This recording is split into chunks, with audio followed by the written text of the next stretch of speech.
everyone, welcome back to my channel. I'm going to be posting a few holiday recipes, and first up I'm going to show you how to make my world famous kale casserole. Sounds delish. And when I say famous, I mean that my family really likes this, and my mom always requests I make my kale casserole. So I'm going to show you how to make it. It is really good, and if you're looking for a healthy option to bring to your family holiday gatherings, you can try out this recipe. I like to use a blend of different greens in this recipe, so I'm gonna go pick some collards that I have growing in my garden. So let's go pick them.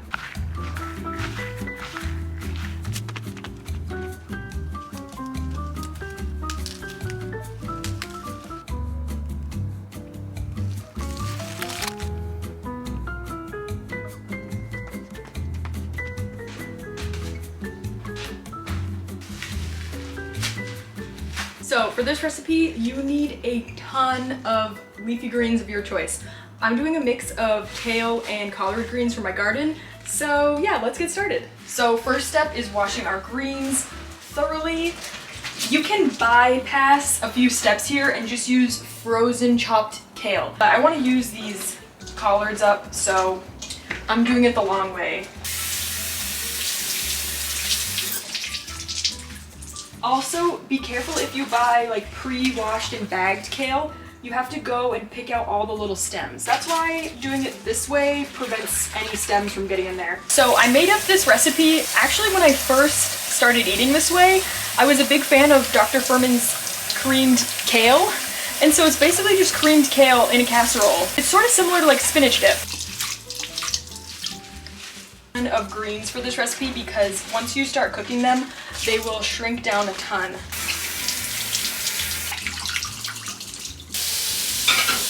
Big steamer pot. I'm using this little steamer thing. So once we have our greens all nice and fresh, we're gonna go ahead and take out all the stems. So I just use my hands and pull them out like that. Then we're gonna take all this kale and chop it up. Not too small because then it's gonna fall through the cracks in your steamer. Just like a rough chop to get it all to fit in there. You can really use any types of greens you like in this recipe. I've done mustard greens before, collards, spinach.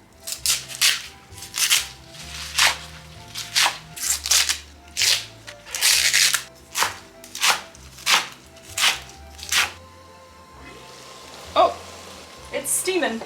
Add your greens right on top of this steamer basket. Cover it so they can steam really well. 7 minutes. Okay, it's been 7 minutes. I just shut this off. You want to let it cool down a little bit so that it'll be easier to work with. So just let it rest here.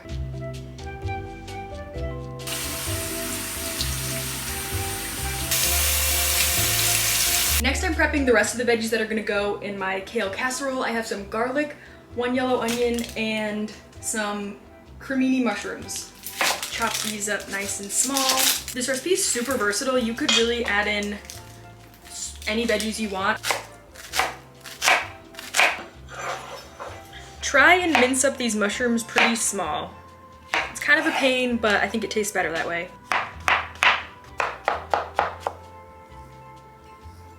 Now that this is cooled down, I'm gonna move it to the side. Make sure you save this liquid and put it in a soup or something, because that's where the water-soluble vitamins end up in the liquid. If you're using frozen chopped greens, you can just start the recipe at this point here. That saves you so much of that prep work we just did. In my pot, I'm gonna add my onions. Let these cook down for a couple minutes. Some garlic. Splash in a little bit of veggie broth before it burns on the bottom. Add in all the mushrooms.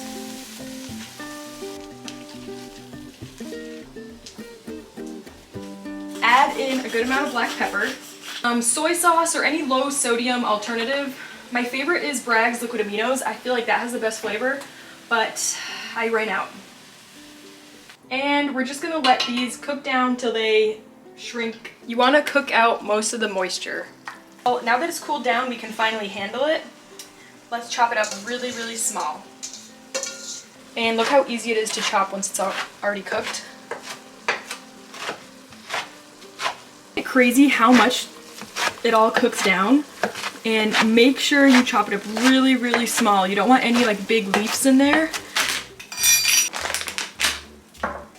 Okay, so the last thing we're gonna do is make the creamy sauce that's gonna pull this recipe all together. The base of this cream sauce is gonna be raw cashews. I feel like these give the creamiest texture. 3/4 cup of cashews. 1 can of white kidney beans or chickpeas also work. 1 more clove of garlic.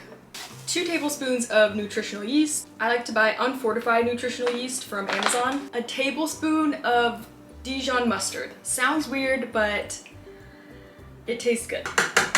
Some plant-based milk of your choice. Blend it up.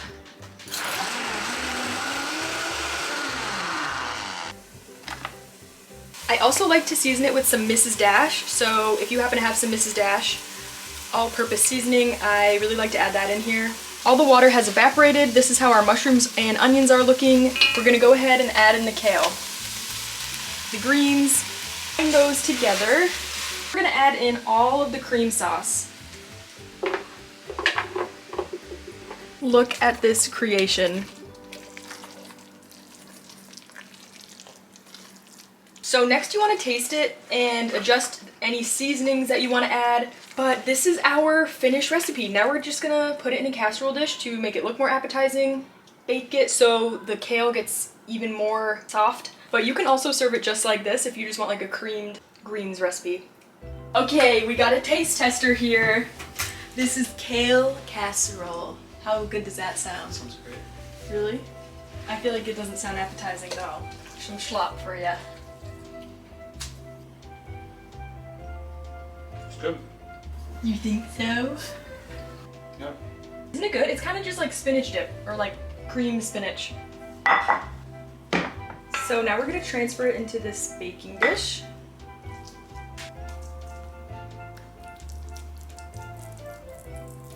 Lastly, I'm making my own breadcrumb topping. You can use any store-bought breadcrumbs you like, but I'm extra, so I'm making toasted Ezekiel breadcrumbs with some onion salt. This has flakes of onion and it tastes really good on top of this casserole. So just sprinkle your breadcrumbs on top. You only need like a 1/4 cup. And then you're gonna bake this at 375 for 20 minutes. And this just toasts the breadcrumbs on top and makes the kale extra soft.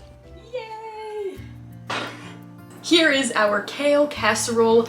I feel like the breadcrumb topping is what kind of makes it look not very pretty, so maybe you guys can help me come up with a better topping idea.